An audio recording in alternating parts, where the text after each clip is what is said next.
A lot of time has passed since I was here, and a lot of things have occurred. A lot of things have changed in the world, in me, as a person, as a photographer. But it feels good to be back here. It feels inspiring. I feel motivated, and I feel I have a lot of ideas and videos worth sharing with you, whomever is watching from wherever in the world. So yeah, it feels good. So welcome back to my channel. First of all, I'm doing all my content in English now. If you see my videos from the past, which I don't recommend because it's a bit cringe, all of them were made in Spanish because it's my native language. But now I chose English because, I can reach more people, of course. But it also feels less cringe for me now to speak to a camera when it's not doing it in my native language. So if that makes sense. But yeah, this channel is basically going to be generally about analog photography, film photography. And more specifically, I want to get into darkroom handprinting, so color enlarging. That's basically my thing, what I do. So let me start from the beginning. What is color enlarging? The boring description, I'm going to read it. So color enlarging is a process whereby a color negative is projected onto a sensitive paper to create a positive version of the image. So it's basically a way to create a print from your film. It's the analog way to bring your film photography to paper without the use of any digital technology like computers or printers or whatsoever. The paper works pretty much like film does. The paper has thin layers of silver halide crystals, which are sensitive to the light. When exposed to light, they record the complementary color of the light they received. So for instance, if they receive yellow light, they're gonna display blue color in the paper. So that's the way you convert your negative into a positive version of your image and into a beautiful darkroom handprint. But at this point, the image is just latent, it's not yet visible. So you have to then put the paper into chemical solutions to develop and to fix this image in the paper. And this way you get a beautiful darkroom handprint of your negative without the use of any digital technology whatsoever. But anyways, we'll get into more specific details in other videos because today I want to center the shot more on why this process is absolutely mandatory for me and why is it worth for me? Because it requires a lot of time, a lot of money, a lot of effort, a lot of frustration, but the results are just incredibly perfect for me. Why is this worth for me?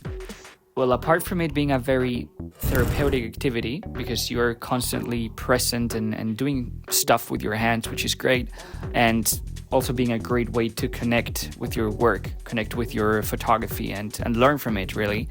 Apart from all of this, which is already great, it just allows me to get the results exactly where I want them. Scanning negatives, a huge topic and a huge nightmare for me since I started in the analog world. I have never found a solution that got my work where I wanted it to be. Because in my experience, which might not be good enough yet, scanners are just horribly slow or horribly frustrating or horribly expensive or just horribly bad.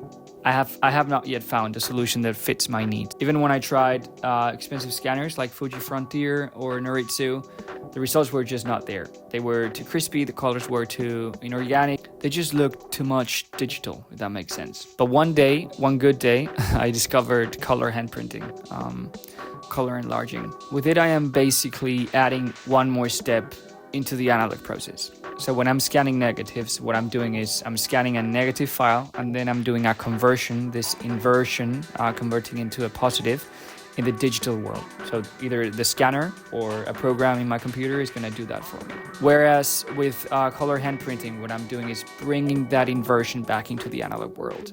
I'm just basically delaying as much as I can this transition into the digital world. So what changed this time is that for example, the size of the scanning area is much bigger. So if you have a cheaper scanner like I do, I have an Epson V600, you're gonna get much more quality because scanning 35mm with a scanner like this is absolutely impossible in my experience. So the scanning area, the size of the scanning area is gonna be much bigger, and the conversion, this inversion into a positive, has already been done, and I feel they're much more organic than if they are converted in the digital world, either the scanner or on a program.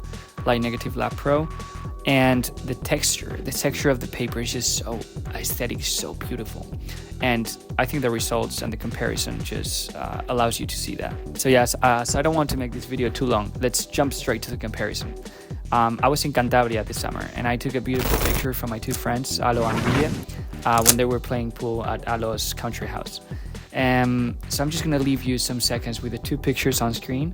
I'm not gonna say anything for you not to be biased, and we'll get back in 10 seconds.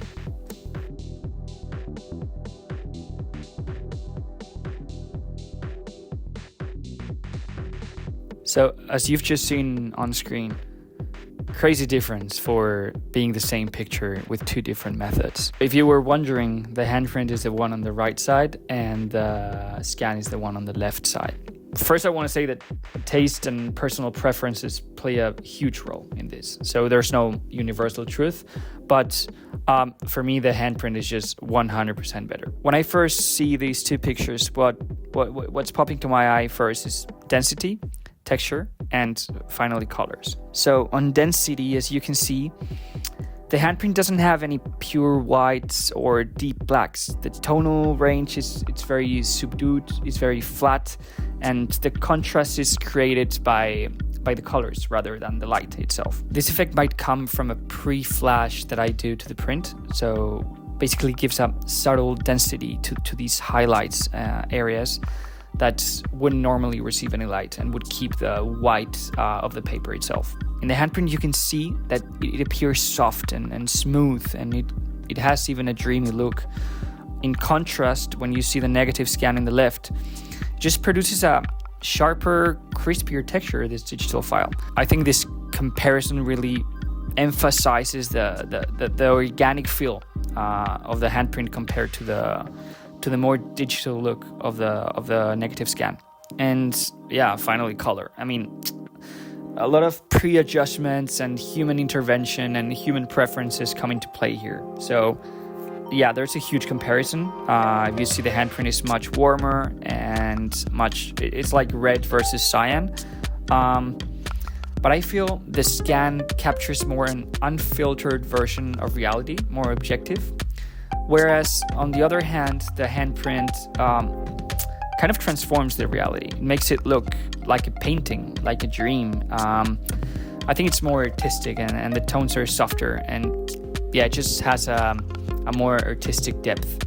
So as I just said, for me personally, I would choose the handprint every single time. In any case, I think it's time for me to put the end to this video. As I was saying before, it feels great to be back on YouTube, and it feels great to be sharing my knowledge and my ideas and opening conversations and just getting these things out there, because I think they're worth sharing. I am very much looking forward to create more videos and to share more content with you.